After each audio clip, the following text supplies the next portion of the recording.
Hi everyone, my name is Inanula and I share years of personal experience in the fashion industry, giving you key insights into buying and merchandising skills. So today, I'm going to be talking about what is OTB. Well, OTB is your open to buy, and it's a fundamental tool used in fashion buying and merchandising. Open to buy is a strategic planning method that helps you control inventory, forecast sales, and make smarter buying decisions in season. So, if you've ever asked yourself, how much stock can I afford to bring in this month? This is the framework that gives you that answer. So in this video, I'll walk you through the key components of the OTB formula on my very own downloadable template where you can plug in all of your own figures. So download your copy of the OTB template and let's get into it. So here is your open to buy. And with your open to buy, I will definitely say, definitely check out my Wizzy video first before going through your open to buy if you're not too familiar, because you would definitely need the background information from your Wizzy to help you understand your open to buy. All of these figures are pulled from your Wizzy. And so that's why I would definitely recommend you check out my Wizzy video before going through this. But either way, we'll go through this, and I'll just flick over to the Wizzy just for a second, just so you understand what I mean. That's your weekly sales stock and intake, and all of this information is what feeds your open to buy. Right, so open to buy has a formula, right? And it's your planned sales plus your planned end of month stock minus your beginning of month stock, and then minus whatever you have on order. That's what makes your open to buy. And so you can look at your open to buy in any range of time. So for example, this formula is looking at it by month. It's saying planned end of month and beginning of month, but you can also look at your open to buy by half, for example. So I've started by half. That's quite a wide view, but you could look at open to buy by half, and that has beginning of half inventory, planned sales, end of half inventory, and what's on order for the half. And all of this would be calculated based on that formula that we've got up here. And with these formulas as well, I've got so many other formulas that are helpful for you on a retail math video that I did previously. Check that out to further understand your range of retail calculations. But with your open to buy, that would be calculated based on this from the information pulled from the Wizzy. For example, if we say beginning of half inventory, if we go over to our Wizzy and we just zoom in a little bit, we can definitely see that at the beginning of the half, we started off with your 114K, and that's been plotted in there. Then we have your planned sales. Again, that would have come straight out of here. So you have your half, which is this first half here, then your second half. So for the first half, we go over here and look at our total sales, and that is 2.3 million. And that's definitely gotten plotted onto here. And the same for everything subsequently. And then that's led us to say, do you know what? For the half, we've got 107K left to buy. So we could still buy 107K to put into the season if we do want to make our forecasted sales, which is this, right? So the second half would be the same thing, but obviously we've got a much higher OTB for your second half because we haven't yet bought that far ahead. So the season is very much still open. We haven't even started trading in that season yet, right? So that's why this number's very high. We've got 3 million in our half two open to buy. And so that means we definitely need to start raising those purchase orders and start buying lots of stock to fill up the season for your autumn winter, your second half. And then these are more ranges of time that you could look at your open to buy. So you could look at your open to buy in quarters as well. And so that would be half of each of the halves that we've looked up here. Now we've gone into quarter and we said, you know what, planned stock at the beginning of the quarter, planned sales, planned at the end of the quarter, and how much is on order for that quarter. And we can see for Q1, we're actually overbought. We've overbought 85k. And what that would mean is, so for example, if we looked at the Wizzy, right, we can see that we've already started trading, obviously, up until February. This highlighted week marks the last reported week, which is where we are now, right? Everything after that is empty in terms of actual sales because we haven't taken after that week. And so if we're overbought, we would say, you know, probably we've over-indexed in these 2 months, perhaps.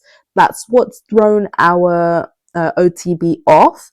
And then what we would do is would say, you know what, for the next few weeks, we are going to reduce our intake and lower the numbers or the drops that are going to come in.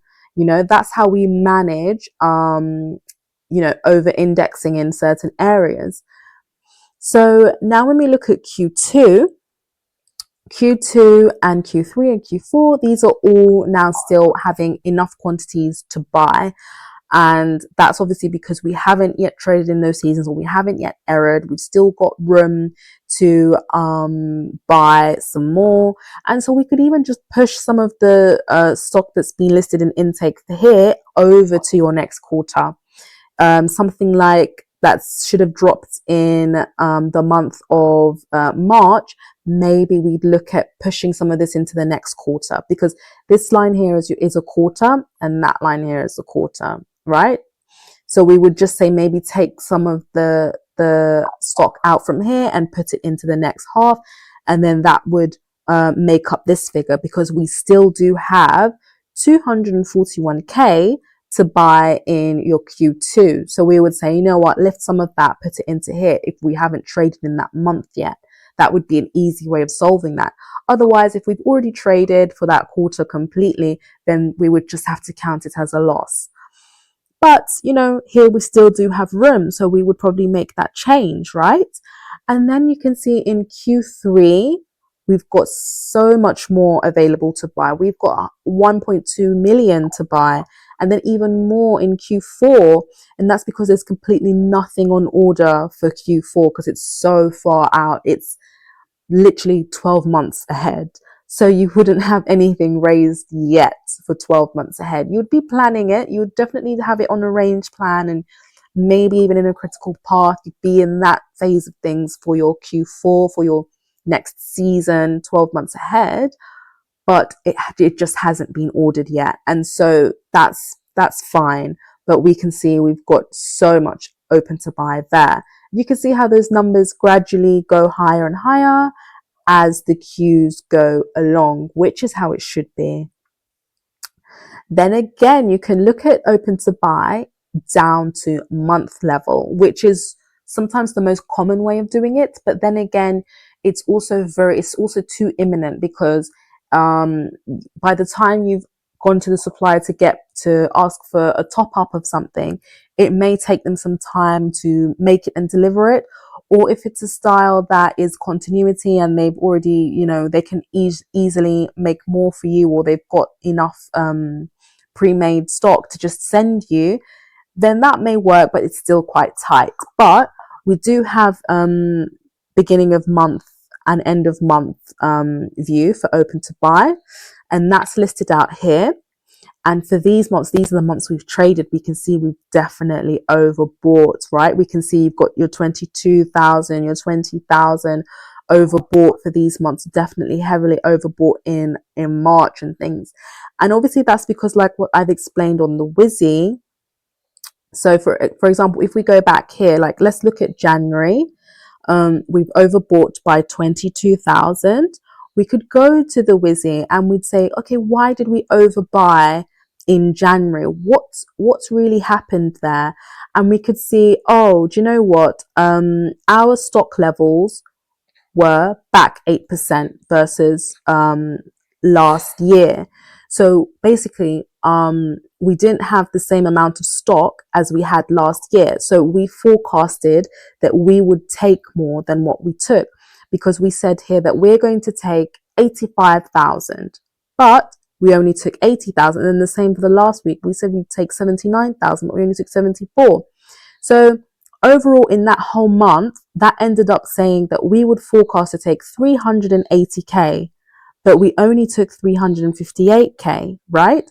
And so when we forecast a high number, we make intake based on that number, but we didn't sell that amount. And that's how our OTB has gone over by.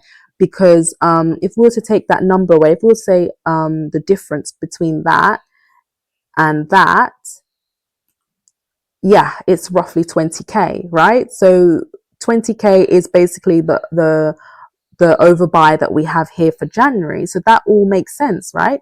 So you can really see how everything really marries up and intertwines within each other. Because if we make our forecasts very high, which we did here, if we set our forecasts, if we set our forecasts too high, then subsequently setting our intake in the same manner, we overbuy. And that's exactly what's happened here. We've overbought by 20k roughly, and that's because we forecasted over 20k. And then that would probably be the same story for each of these months. But then as we go into your May and June, and going into the next half of the year, we can see we've still got many high quantities available to buy. And so there's still room to make up for this. We can learn from these mistakes. We can go in and reforecast our sales. So that's why, again, I do mention, I keep referring back to the WYSI. So if you're not familiar with the reforecasting, that's basically us going here and bringing these numbers down and saying, do you know what, we've been back versus forecast for these months. We need to go and bring our forecast down so that our intake is in line with that new forecast, and then so that we don't overbuy. Okay, so that's really that. And then lastly, you have your weekly view, but this isn't commonly done at all. A week view for open to buy typically is it's too snapshot to be very precise or even helpful. But I have just put it in here just so that you understand the principle, which is, again, getting that beginning of week inventory, planned sales, end of week inventory, and then what's on order for that week. That because it's a week's notice, it would probably be too late to do anything about. But sometimes you really do have fast lines. Like if you're buying something straight off the shelf from a supplier, you probably could get it in. Sometimes they call them red lines or continuity lines, or there's many titles they give them, but there's basically stuff that we have not done product development for. We just literally buy it off a shelf and put it in the store. So sometimes that can be done for things like this. But then the only thing is that your beginning of week inventory and end of week inventory in this case are the same, but some WYSIs, and that's only because the WYSI that we've got here is a basic level WYSI, and it shows your stock just as a snapshot for that week. But there will be many other versions of WYSIs, and some of them do have beginning of week stock and end of week stock, or what we call opening week stock and close week stock. And so those will give you two different numbers to be able to put in there and give you more of a precise OTB figure, rather than just putting in the same figure there and there. So that's helpful as well. But just as a principle, that's what we've got. And like we did mention here, the beginning was very overbought, and that will just be displayed here as well. But as you go into the next half and next months, you will begin to have opportunity to level those overbought areas. And so that's really that. That is your open to buy. I really do hope this has been helpful. Drop a comment if you have any questions, or if there's anything you want me to go over. But anyway, thank you for listening. The Access to Fashion member newsletter gives you direct access to practical resources, buying and merchandising templates, and industry standard tools that are expert approved. Subscribe now and get immediate access to exclusive downloads and practical tools that will give you a real edge and keep you ahead of the curve. Visit the link below to join now.